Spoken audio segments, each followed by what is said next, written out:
Aimables téléspectateurs, bonsoir chez vous et bienvenue dans ce programme Miel du soir que vous avez l'habitude de regarder sur les antennes de Monsieba TV chaque jeudi à partir des 19h juste et en rediffusion chaque vendredi à 20h15 avec le révérend pasteur Emmanuel Batouambi qui est justement le berger du ministère international Camp de refuge MICRE en sigle qui est situé justement à l'angle 2 avenues chaussée de Kassenga et Philaos au numéro 22-23 au quartier Bel Air, référence Camp Est.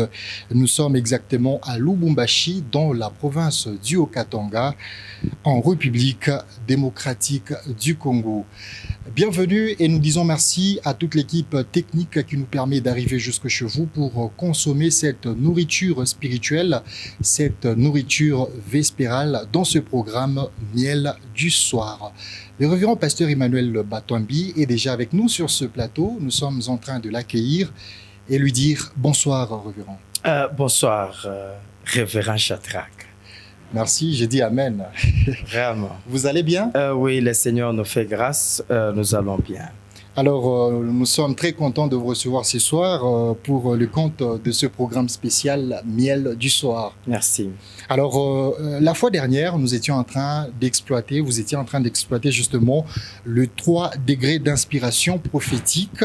Vous avez exploité le premier point qui est l'esprit de prophétie.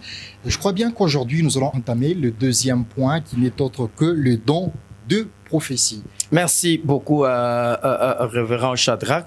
Je crois que nous étions en train de parler sur les degrés d'inspiration prophétique, étant donné que nous sommes en train de tourner autour de la prophétie. Alors, en parlant de la prophétie, nous avons dit que nous avons 3 degrés d'inspiration prophétique. Le premier degré, c'est l'esprit de prophète ou l'esprit prophétique. Le deuxième degré, c'est le don prophétique. Et le troisième degré d'inspiration prophétique, c'est les ministères prophétiques. Alors, nous avons parlé en long et en large la fois passée. Je crois qu'il y avait plus de questions sur l'esprit de prophète. Et en développant l'esprit de prophète, nous avons dit que l'esprit de prophète peut saisir n'importe qui, qu'il soit païen ou chrétien, qu'il soit fou ou normal, qu'il soit humain ou animal, l'esprit de prophétie peut les saisir. Et je crois que nous avons donné des exemples à la lumière des Écritures pour montrer les 3 groupes que Saül avait envoyés à Rama pour ramener David. Ce sont des gens qui étaient des bandits, des gens animés de mauvaises foi et de mauvaises pensées, mais quand ils sont arrivés sur place, ils ont prophétisé. L'esprit de prophétie les a saisis, ils ont prophétisé. Et puis, nous parlons aussi, ou nous avons parlé de la naisse de Balaam, qui a aussi prophétisé. Pourquoi? Parce que l'esprit de prophétie l'avait saisi, mais il y a, souvenez-vous que nous avons parlé aussi de nombre, où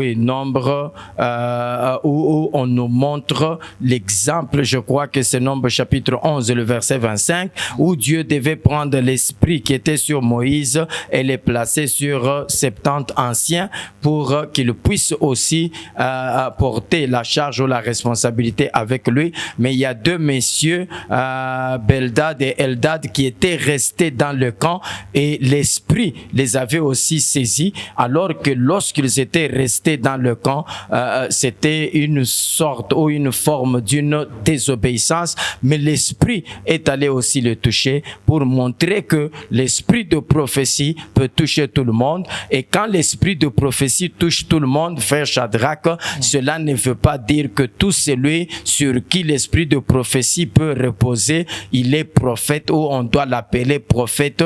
Ce sont des erreurs que nous sommes en train de commettre aujourd'hui. Et puis, souvenez-vous que l'esprit de prophétie peut saisir quelqu'un, la personne peut prophétiser, mais ça peut ne pas continuer. Ouais, ça peut ne pas continuer. Ça peut être juste pour un seul jour seulement. Ouais, dans la Bible, c'est comme ça. Nous avons donné l'exemple de cet animal de Balaam. Il a prophétisé, cet animal animal a prophétisé, mais on ne voit pas encore quelque part où cet animal intervient et là il a prophétisé. Ce n'est pas arrivé. Donc aujourd'hui, l'esprit de prophétie peut saisir quelqu'un et la personne peut prophétiser aujourd'hui. En fait, Dieu n'avait choisi que ce jour-là pour que la personne puisse prophétiser et ça s'arrête.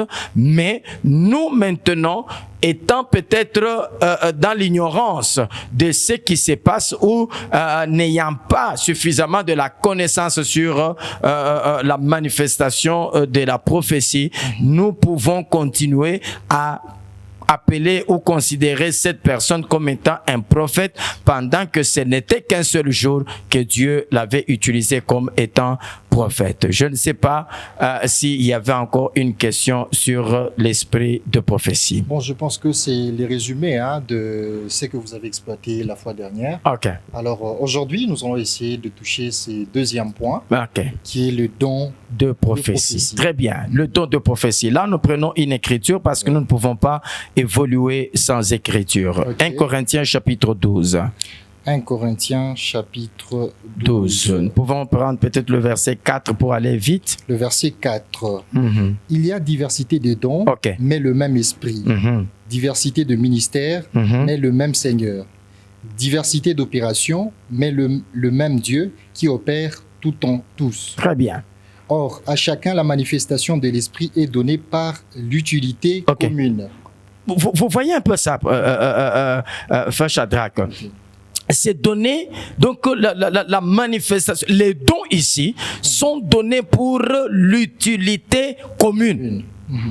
Vous comprenez? Oui. L'utilité commune, ça signifie que lorsque nous nous rencontrons, parce que la Bible dit que chacun de vous, maître, je crois, ça doit être 1 Pierre, chapitre 4, verset 10, si je ne me trompe pas, est-ce qu'on peut lire cette écriture? Okay.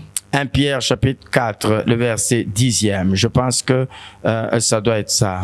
1 Pierre chapitre 4, le verset 10e. Ouais. Comme des dons dispensateurs des diverses Très grâces bien, de c'est ça l'écriture. Ouais. Comme le bon dispensateur. De quoi?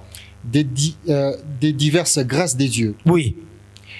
Que chacun de vous mette au service des autres Ok. le don qu'il a reçu. Que chacun de vous mette à la disposition des autres le don qu'il a reçu. Qu'il a reçu. Vous voyez? Donc là-bas, l'apôtre Paul, parce que ça c'est l'apôtre Pierre, mais l'apôtre Paul dit que les dons sont donnés pour l'utilité commune.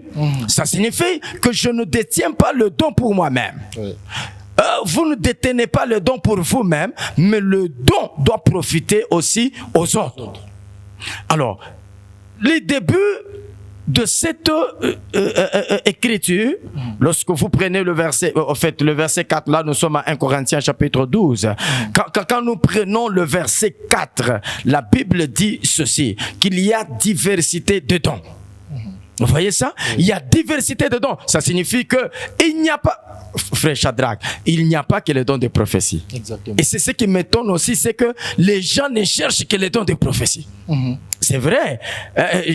En fait, je me suis toujours demandé pourquoi les gens ne cherchent que les dons de prophétie. Alors qu'il y a plusieurs dons. Lorsque vous lisez sur cette liste, on vous donne à peu près 9 dons. Il y a à peu près 9 dons. Il y a la parole de sagesse. Il y a la parole de connaissance. Frère Shadrach, vous savez, aujourd'hui, les gens ne savent même pas faire la différence entre la prophétie, la parole de connaissance ainsi que la parole de sagesse. Non, la parole de sagesse ne s'agit pas de la sagesse humaine. Okay. Non, au fait, même la parole de connaissance. La parole de connaissance, c'est aussi une forme d'une prophétie. Amen. Parce que ça parle, au fait, ça donne la connaissance sur ce qui est caché. Donc, c'est même ça que les gens sont en train d'appeler la prophétie pendant que c'est aussi une parole de connaissance. Parce que la différence entre la parole de connaissance et la parole de sagesse, c'est quoi? Ce sont les dons. Nous sommes en train de parler de dons. Oui. Parce que les gens ne voient que la prophétie. Non, il faut faire attention. Il y a ce que nous appelons la parole de connaissance.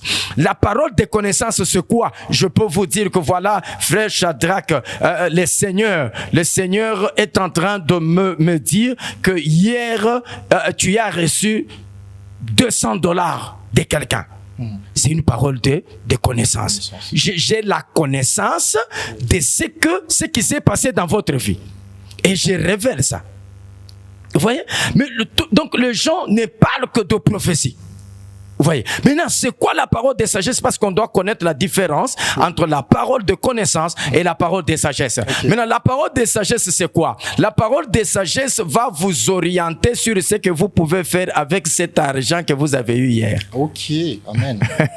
Vous voyez? Je vous dis par exemple que le Seigneur me dit, hier, tu as reçu $200 de la main de telle personne. Mais n'utilise pas cet argent pour acheter des habits, non. Prends cet argent, achète l'huile de palme, commence à revendre. Frère Shadrach, Dieu a déjà caché la bénédiction dans ça. Ok. Vous voyez? C'est comme la femme qui appelle le prophète Élisée pour lui dire, voilà, mon mari est mort et il a laissé des dettes. Vous voyez ça? Mais non, il a besoin de l'aide. Il a besoin de l'aide. Mais maintenant, le prophète lui dit, qu'est-ce que tu as chez toi? Cherche les vases. Commence à verser. Donc la bénédiction de cette femme était cachée dans l'huile qu'elle devait être en train de verser pour vendre. Alors la parole de connaissance maintenant peut vous orienter même sur une affaire. La parole de sagesse, voulais-je dire. Même sur une affaire, j'ai un capital. Qu'est-ce que je peux faire avec ce capital? J'ai besoin de la parole de sagesse qui va me guider. Comment est-ce que je dois utiliser cet argent? Quel domaine je dois exercer pour que mon argent puisse aller de l'avant? Là, nous parlons de la parole de sagesse. Mais en retournant maintenant à la prophétie, le don de prophétie, c'est un cadeau. On appelle ça don. Okay. Vous voyez, prophète, on appelle ça don, frère Shadrach. On appelle ça don. Ça signifie que le don de prophétie, comme étant don, nous devons faire attention et il y a des choses que nous devons comprendre là-bas. Ouais, nous devons comprendre. Premièrement, nous devons savoir c'est quoi le rôle, l'objectif de la prophétie. Okay. Quand la prophétie est libérée, quel est le rôle que ça joue? Pourquoi est-ce que nous devons libérer la prophétie? Révérend, avant d'en arriver, une petite question. Ouais. Comment faire une différence entre parole de sagesse, parole de connaissance et prophétie? Merci. Déjà, j'ai défini la parole de connaissance et la parole de sagesse. Oui. Maintenant, allons dans la prophétie. Je crois que par là, vous allez comprendre. Okay. 1 Corinthiens chapitre 14. 1 Corinthiens chapitre 14. Je crois, prenons le verset 3. Le verset 3. Oui. C'est lui qui prophétise, au contraire, parle aux hommes, les édifie, les exhorte, les console. Vous comprenez. Ici, l'apôtre Paul est en train de parler de celui qui parle en langue, parce que parler en langue, c'est un don. Okay. Ouais. Parler en langue, c'est un don, le don du Saint-Esprit. Et puis prophétiser, c'est aussi le don du Saint-Esprit. Maintenant, il dit ceci. Celui qui parle en langue et celui qui prophétise, tous deux ont des dons. Mais celui qui prophétise, il est supérieur à celui qui parle en langue. Pourquoi? Parce que celui qui parle en langue, il ne parle pas aux hommes. Il parle à Dieu.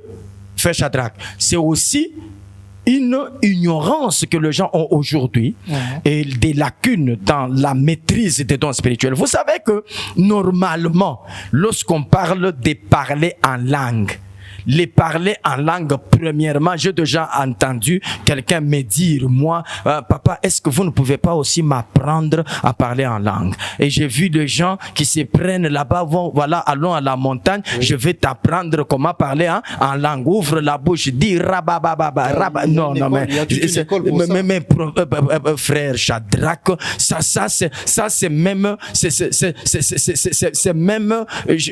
blasphémer contre le Saint-Esprit. C'est blasphémer contre le Saint-Esprit parce que on appelle ça le don du Saint-Esprit. Ça ne vient pas de l'homme. L'homme ne peut pas apprendre à quelqu'un comment parler en langue. Non, c'est le Saint-Esprit qui fait cela. Vous comprenez? C'est le Saint-Esprit qui fait cela. Et d'ailleurs, nous devons savoir les parler en langue. Les parler en langue doit être utilisé pour l'usage personnel.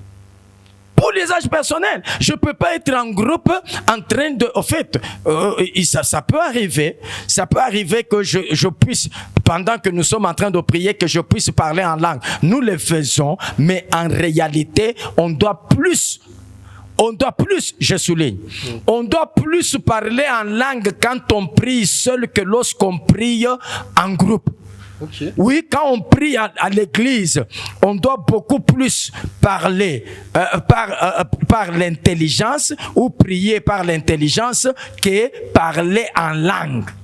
Ça peut arriver, je ne refuse pas, mais lorsque je suis dans la prière personnelle, à la maison, dans ma chambre, à la montagne seule, dans tel coin, je suis seul. Je peux plus parler en langue que lorsque je suis parmi plusieurs personnes avec qui je suis en train de prier. C'est pour cette raison. Frère Shadrach, lorsque vous êtes modérateur, dans l'église et que quelqu'un commence à parler en langue dans l'assemblée, lorsque il n'y a pas d'interprète, lorsqu'il n'y a pas d'interprète, la Bible nous permet d'arrêter cette personne-là.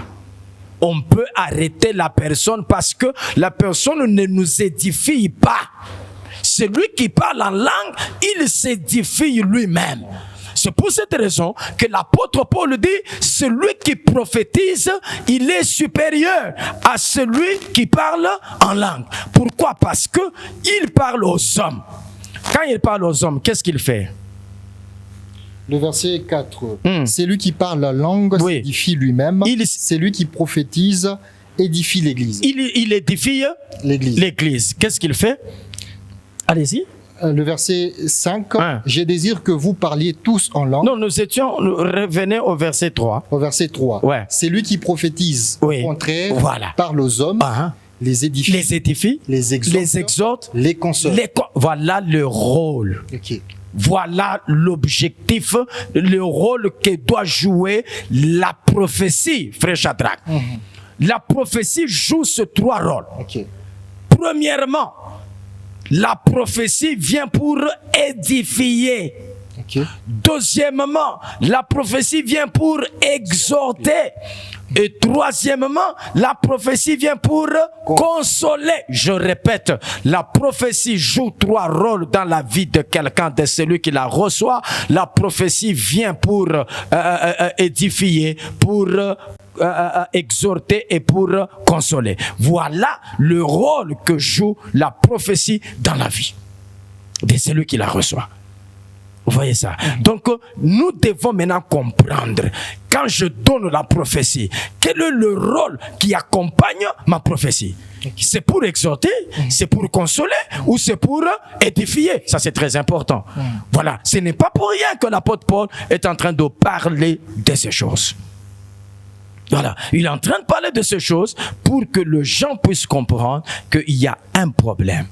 Il y a un problème. Et puis, frère Shadrach, vous savez, aujourd'hui, nous avons un problème avec la prophétie.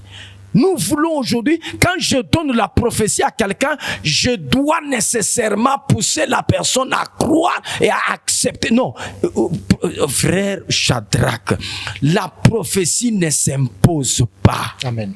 La prophétie ne s'impose pas. Je ne peux pas imposer la prophétie à quelqu'un. Vraiment.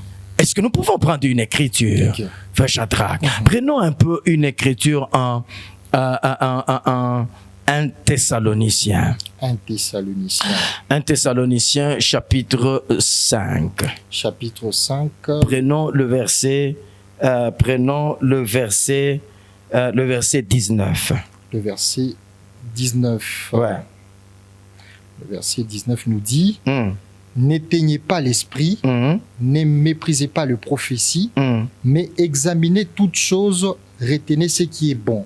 Examinez quoi? Toutes choses, Examinez toutes choses. Et faites quoi? retenez. Retenez ça. Mais écoutez, ici, la prophétie ne s'impose pas. L'apôtre Paul dit ceci: ne méprisez pas la prophétie. Ne méprisez pas. Mais faites quoi? Examinez toutes choses. Oh, frère Shadrach, Ouais. toute prophétie doit être examinée. Amen. Ouais. Toute prophétie doit être... C'est pour cette raison que je dis, on ne doit pas imposer la prophétie à quelqu'un, mais on doit laisser le choix à la personne d'examiner la prophétie. Parce qu'aujourd'hui, il y a des choses telles que je donne la prophétie à quelqu'un. La personne dit, voilà, d'accord, merci beaucoup, j'ai compris. Et tu es en train de douter. Tu dis que tu as compris. Tu ne dis rien. Et tout ça. Non, écoute, donne l'offrande. Non, écoutez. Et puis cette histoire d'accompagner toujours la prophétie par une offrande, et ainsi de suite. Quand c'est une conviction qui vient de la personne elle-même, ça va. Mais quand ça doit s'imposer, c'est là qu'il y a un problème. On doit laisser la personne libre. Pourquoi? Parce que l'Esprit de Dieu qui parle, l'Esprit de Dieu qui parle, parce que donner une prophétie, ça ne vient pas de moi, ça vient de Dieu qui m'utilise moi comme canal pour donner le message à la personne. Mais quand on ne donne pas, ça ne cause aucun problème. Quand on ne donne pas quoi? L'argent pour sceller la prophétie, ça ne cause aucun problème.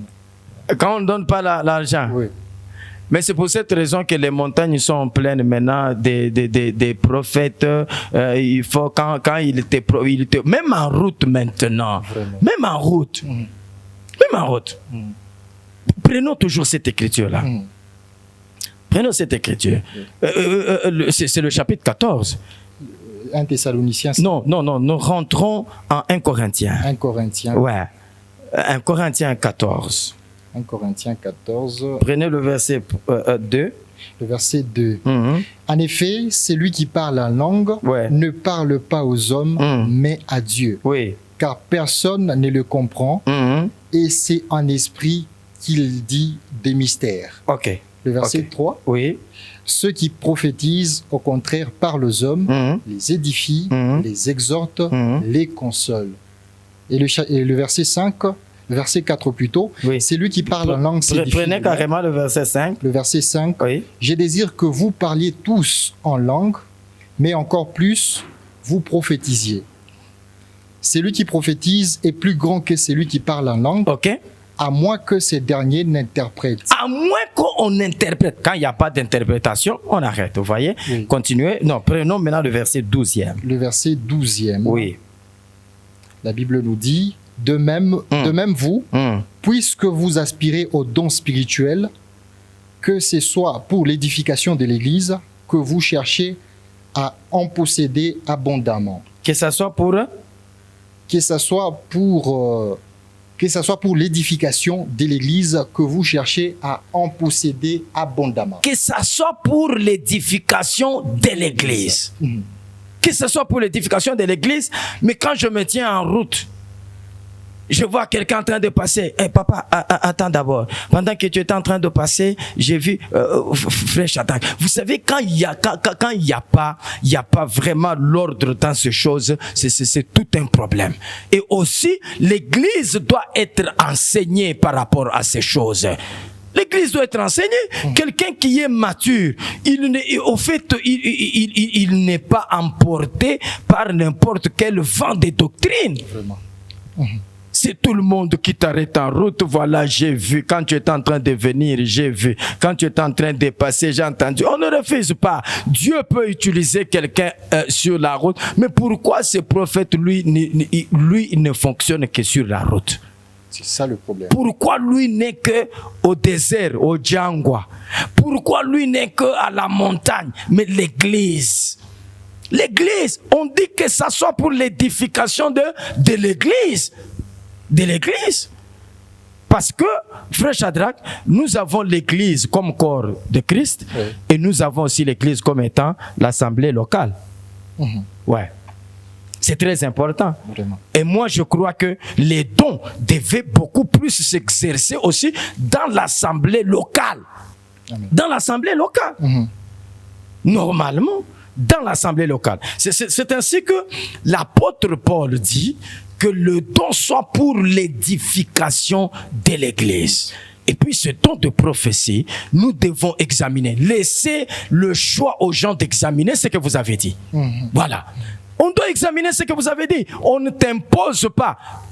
Ça, c'est le droit de tout celui qui reçoit la prophétie. Il a le droit d'examiner. Je ne suis pas obligé d'accepter toute prophétie. Il n'y a aucun péché. Non, il n'y a pas de péché. Il n'y a pas de péché. La Bible dit ne méprisez pas. Je ne méprise pas, mais je dois examiner. Je dois examiner. Un exemple. J'ai un exemple. Ça fait quelques années en arrière. Une maman vient chez moi. C'est un jour de culte. Elle vient un peu avant d'aller à l'église. Elle me dit, voilà papa, je suis venu vous voir. Elle avait une Bible à main. Une Bible neuve. Une histoire vraie. Okay. Une Bible neuve. Elle me dit, voilà, j'étais en train de passer en route. Alors, il y a un papa qui m'a arrêté, qui m'a dit, voilà, maman, pendant que tu étais en train de venir, j'ai vu que le Seigneur était en train de me dire que tes enfants vont tomber malades. D'ailleurs, tu as constaté qu'il y a un enfant qui est malade à la maison. Il dit, oui, oui, il y a un enfant qui a la fièvre à la maison. Oui, oui. Alors, il faut faire attention parce que tous les enfants risquent de tomber malades. Et puis, d'ailleurs, pendant qu'on est en train de parler, le Seigneur me dit qu'il faut que tu sois quelqu'un qui médite beaucoup les Écritures. Et puis, il lui dit, voilà, le Seigneur me dit, achète une Bible maintenant même, j'ai pris pour ça, pour que tu commences à lire. Ah, mais mes frères Shadrach, on va prier pour la Bible parce que la Bible a des démons. Quelle est la raison? Parce que cette prophétie-là, je dois l'examiner. Toute prophétie doit être examinée à la lumière des Écritures. Parce que l'ignorance peut me faire accepter n'importe quoi.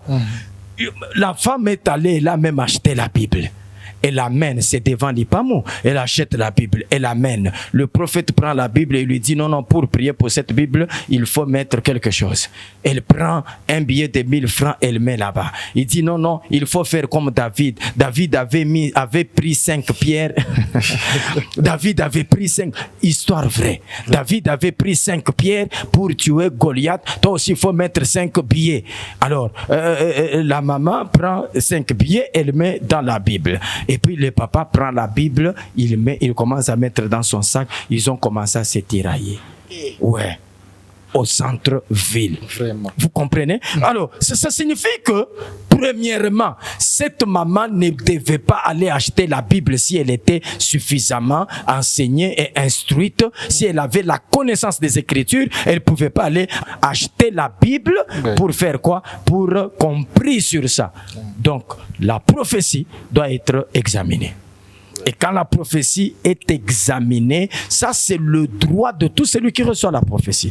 On ne peut pas imposer la prophétie. Regarde, je vois l'esprit des morts. Le Seigneur me dit qu'il faut que je vienne faire une prière chez toi. D'accord, nous allons voir comment. Et il ne faut pas négliger. Moi, quand je vois quelque chose, il faut faire attention. Non, ça ce sont des terreurs. Ouais, ça ce sont des terreurs. Je dois laisser la personne le choix ainsi que le temps d'examiner ce que je viens de lui dire. En tout cas, merci beaucoup papa pour cette nourriture, très bonne nourriture vespérale. Alors, en 30 secondes seulement, le don de prophétie, on va chuter par là. Merci. Nous étions en train de parler du 2e degré d'inspiration prophétique. Nous avons parlé du don de prophétie. Le don de prophétie, là, il ne vient pas sur tout le monde parce que c'est un don. Le don n'est pas donné à tout le monde. Dieu fait grâce à qui il veut. C'est ce que la Bible dit. Et quand on reçoit le don de prophétie, qu'est-ce qu'il vient faire? La prophétie vient pour édifier, exhorter, ainsi que consoler, selon 1 Corinthiens chapitre 14, le verset 3. Et lorsque lorsque nous recevons, nous donnons la prophétie, nous laissons les choix à la personne d'examiner, parce que la Bible dit que toute prophétie doit être examinée. C'est ça, 1 Thessaloniciens chapitre 5, le verset 19 à 21. Allez, merci beaucoup, homme des dieux. Merci, très chers téléspectateurs. Ça a été un plaisir pour nous de vous présenter ce programme Miel du soir que vous retrouvez d'habitude sur les antennes de Manceba TV chaque jeudi à partir des 19h10 et en rediffusion chaque vendredi à 20h15 avec le révérend pasteur Emmanuel Batouambi, qui est justement berger du ministère international Camp de Refuge, qui est situé à l'angle des avenues Chaussée des Kassenga et Philaos. Nous sommes justement au Bel Air, au numéro 22-23 au quartier Bel Air, justement, référence Camp Est. Nous sommes à Lubumbashi, en République démocratique du Congo, dans la province du Haut-Katanga. Merci à toute la grande et forte équipe technique qui nous a aidés. Merci. Alors, restez connectés sur les antennes de Manceba TV parce que le programme continue. À la semaine prochaine.